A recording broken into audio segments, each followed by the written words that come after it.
Cette traversée de l'arc alpin sans aucun moyen motorisé. Juste une petite question, pour venir à Grenoble, t'es venu comment? On est arrivé depuis le Vercors en vélo et il me semble sous un temps pas très accueillant. Bon. Pour démarrer cette ITV, j'avais envie de démarrer par ces images. Tu vas forcément reconnaître la personne que l'on voit dessus. Il s'agit de l'alpiniste Patrick Béraud. On peut les envoyer, les images. C'est issu du film sur le fil des 4000. Il s'apprêtait à l'époque à gravir le Tachorn. Ah, un petit problème technique avec ces images. En régie, est-ce qu'on les a? 1, 2. Bon, allez, voilà les images de Patrick Béraud. Alors si j'ai choisi ces images, Yann, c'est pas par hasard. Ça, c'est les dernières images de lui, le 28 avril 2004. Hein. Il était dans son défi de parcourir les 82 4000 en 82 jours. Il n'ira pas au bout, une corniche va être fatale. Mais c'est quelqu'un qui vous a beaucoup inspiré. Ouais, bah, l'idée de la traversée, elle est venue de Patrick. Moi, ça fait un petit moment que je le connaissais. Peut-être que je devais avoir 14 ans, on était à Chamonix pour un stage cobaye à l'ENSA, peut-être que certains en ont déjà fait. Et un soir, il y avait un film de Patrick qui était projeté au cinéma, et on y est allé. Et c'est vrai qu'en sortant de ce film, j'étais vraiment débutant dans toutes les activités de montagne. Et je me suis dit, putain, j'ai 2 rêves.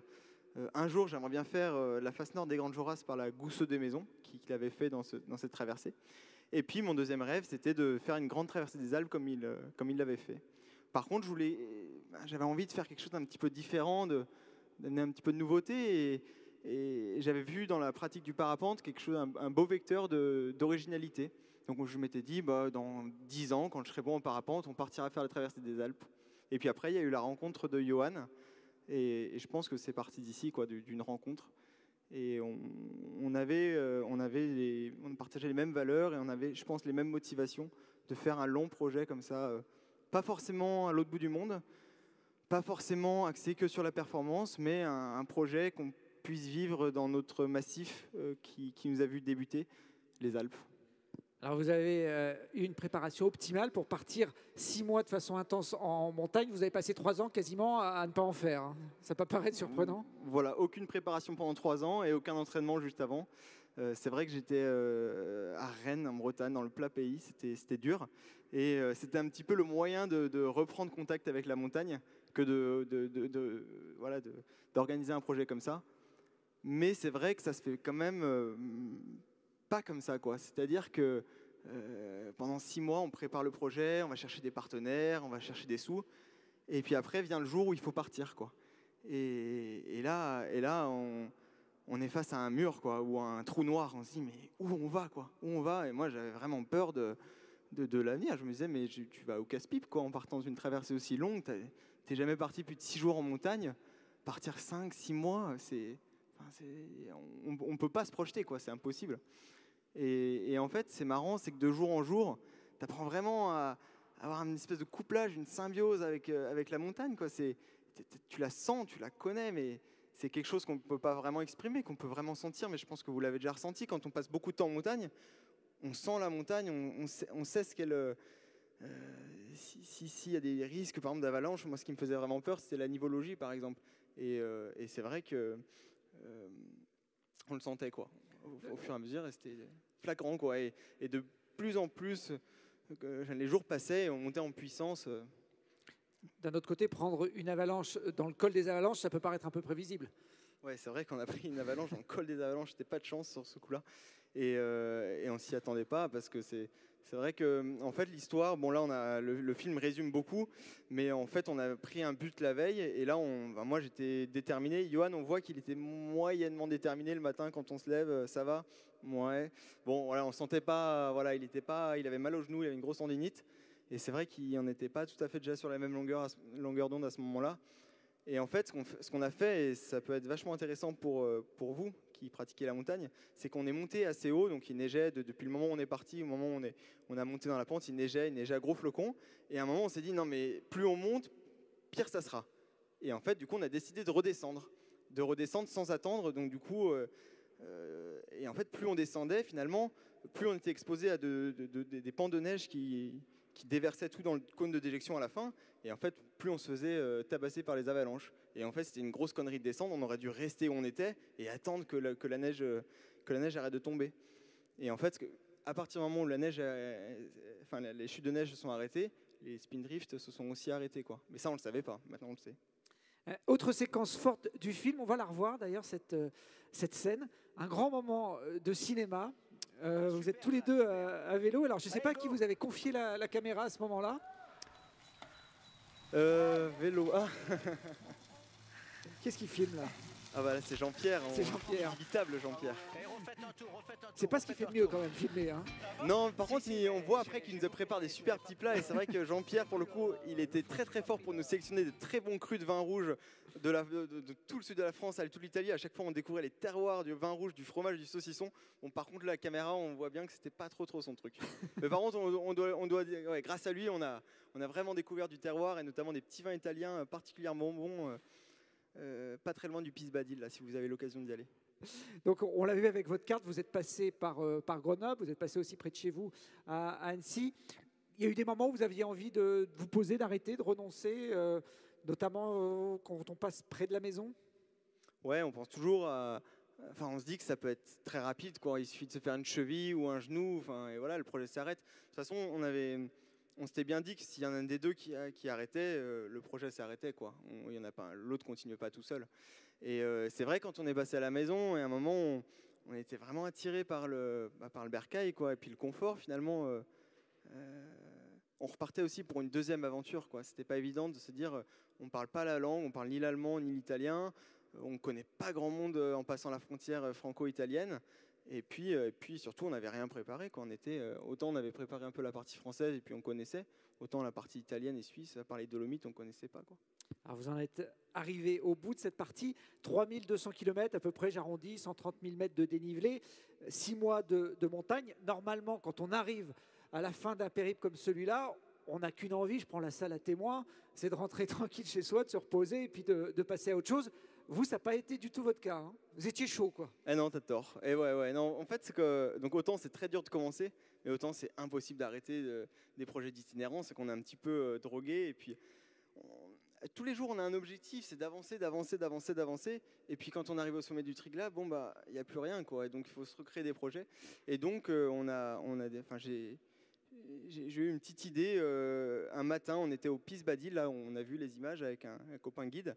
Et en fait, il y avait une énorme avalanche qui avait balayé tout le bas de la face dans la nuit, parce que la veille, on était monté, tout se passait bien, quoi. Et dans la nuit, il y a une énorme avalanche qui est tombée, qui a balayé tout le bas de la face. Et du coup, il fallait qu'on oublie un petit peu ce côté terrifiant de la montagne. Et on a parlé vélo, voyage à vélo, évasion.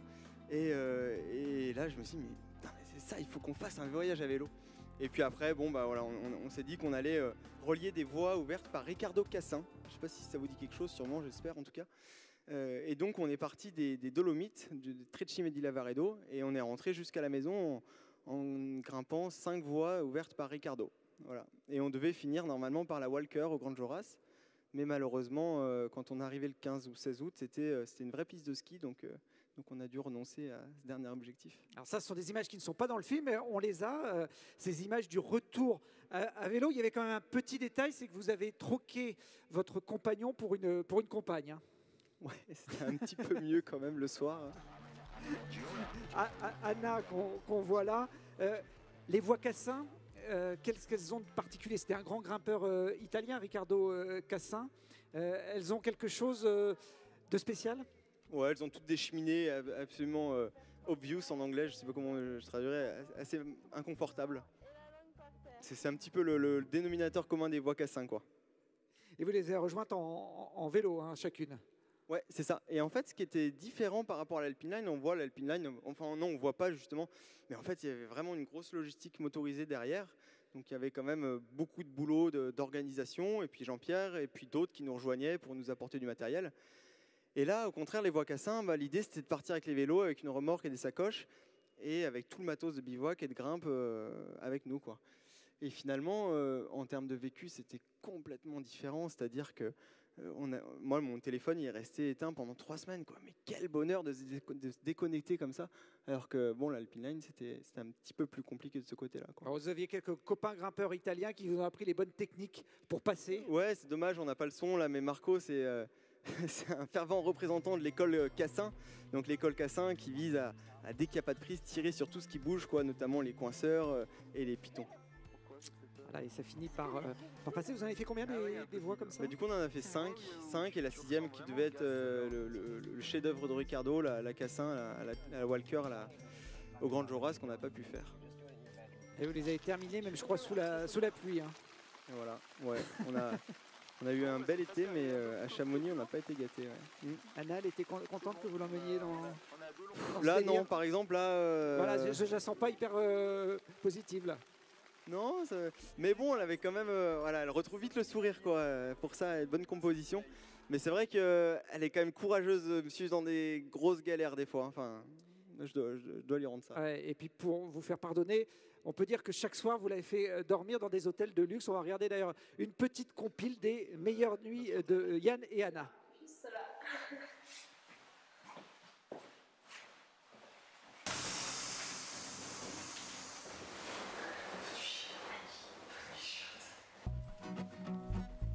Des choses à dire, Anna? Oui, voilà ce que Yann m'a laissé en jus de poire. Rien. C'était mal engagé la soirée et au final on va passer notre première nuit dans un château. On est sur les remparts de la ville de Glorenza, là, dans l'étage des seigneurs. Bon alors Anna, comment s'est passée ta première nuit en château? Bien. Hormis le réveil, j'ai pas eu un réveil digne d'une princesse. Après une nuit au château, on descend en standing, on s'est fait une nuit sous les ponts. Tu fais semblant de faire à manger, Anna?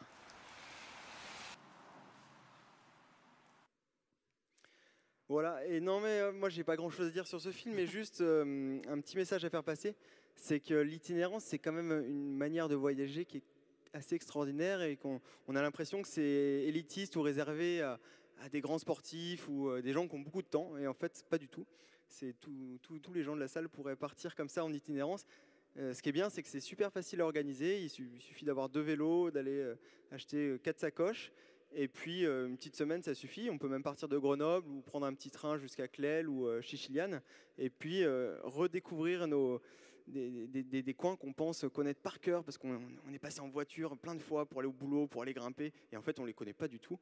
Et on les redécouvre en les expérimentant via le vélo et la pratique d'une certaine conception plus douce, plus lente du voyage. Je rajouterais qu'il faut quand même avoir une copine sportive, la preuve. La femme qui a marié mon garçon. Ouais, ah ok. Elle est comme ça. Non, vorrei che fosse così. Je voulais pareil. Ah, sportiva. Bon, il a essayé de l'échanger contre sa belle-fille, Ouais, c'est ça? il a essayé de me la piquer. Mais bon, elle n'était pas d'accord, donc ça va. J'ai eu de la chance. Bon, voilà pour ce petit clin d'œil à ce deuxième gros projet, hein, le retour à la maison. On va terminer avec les questions SMS. C'est la première édition. Je vais demander à Hilary de me rejoindre ici sur scène, voir quelles ont été les questions de la salle. On en sélectionne chaque soir 3 ou 4. Ça a continué, hein, malgré l'heure tardive. Les gens restent branchés sur leur portable, Hilary. Hein. Oui, bien évidemment, tout le monde pose encore des questions, donc j'ai pu choisir quelques-unes qui sont un peu peut-être plus rapides. Par exemple, la cloche se trouve sur quel sommet? Le Campanile di Pradilali, dans un très beau massif pour la grimpe qui s'appelle les Pala di San Martino, dans les Dolomites italiennes. Cette petite cloche là qui permet qui sonne de au début du film, qui lance le film. Ah, en fait, vous avez truqué, c'était la fin du film. Ça lance le film. Oui, mais oui, ça lance, oui. Tout à fait. C'est ça la magie du montage. Après, une question un peu rigolo. Quelqu'un a demandé quels sont les produits que vous mettez dans le nez. Est-ce que ça vous aide à la performance? Dans le lait? Dans le nez. Le nez. Ah, Il y a une petite image qui va vous aider à comprendre. Non, Yann, c'est celle-là. C'est pas moi, c'est Christophe. Je sais pas, c'est Christophe. Qu'est-ce qu'il a dans le nez, là, Christophe Dumaré, à votre avis? Des bonbons Haribo, je crois. D'accord. Mais je sais pas s'il les a mangés par le nez, je suis pas sûr. Ensuite, les gens voudraient savoir s'il existe une version plus longue du film. Ils en redemandent. Non, mais c'est tout la difficulté du montage. Pour nous, c'est super dur parce qu'on avait des centaines d'heures de rush et il a fallu sélectionner. Mais c'est pas nous qui l'avons fait, heureusement. Mais non, on a déjà beaucoup bossé. C'est beaucoup d'énergie et de temps de contribuer à la réalisation d'un film comme ça. Donc non, pas de version plus longue. Mais par contre, vous pourriez voir le film de la Traversée Cassin là qui suit et qui, je pense que je vais le mettre sur Internet d'ici peu. Ensuite, il y avait une reproche il y a des membres du public qui ont trouvé que vous utilisez beaucoup de gros mots. Alors, en plus, je peux... Ils sont là, on va les écouter, ils sont là. Non, on n'est pas obligé de les écouter. Mais en plus, comme j'ai comme beaucoup participé au montage, j'ai réussi à censurer une grosse partie des gros mots que j'avais dit. Et la dernière fois, le dernier post-production qu'on a fait, j'ai dû enlever 6 putains, plus tous ceux qu'il y avait déjà. Vous pouvez mesurer le nombre de gros mots qu'il y a. Ouais. Je me suis trouvé vachement argotique en écoutant, en regardant ce film. Et ensuite, une question qui était intéressante, c'était quelle était l'épreuve rencontrée pendant le voyage à laquelle vous étiez le moins préparé? Les rencontres L'épreuve rencontrée. L'épreuve rencontrée. Waouh. Là, tu me prends de court.